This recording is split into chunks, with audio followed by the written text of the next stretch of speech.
Një nga treguesit e rritjes së numrit të turistëve të huaj në Shkodër janë edhe muzeumet. Përgjegjësi i Muzeut Historik Sokol Haliti thotë se 4 muajt e parë të këtij viti si dhe muaji maj në vazhdim tregojnë një rritje mbi 10% të numrit të turistëve. Ky sezon pritet me qenë më i suksesshëm, edhe se viti i kaluar i cili ka prezantuar një kon për sa i takon vizitueshmërisë. Ne jemi të interesuar jo vetëm për numrin më të lartë, gjithnjë më të lartë vizitorëve, por për përveçimin e vlerave që ne disponojmë dhe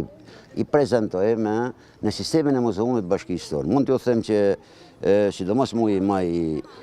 si mjetshmi, në raport me muajin maj të vitit kaluar, cili ka përfaqësuar një kulm, është diku të 10-15% që si numër vizitorësh më i lartë. Prandaj presim që ky vit turistik,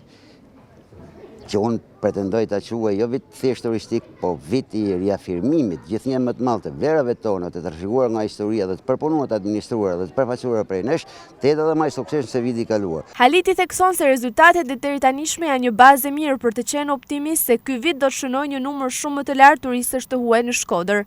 Shifrat konkrete janë shumë më të larta, na bëjnë jo optimist, po edhe besim plot që edhe ky vit do të jetë në atë po themon prirjen që kultura jonë për shkak të shumë faktorëve po riafirmohet në hapësirën evropiane,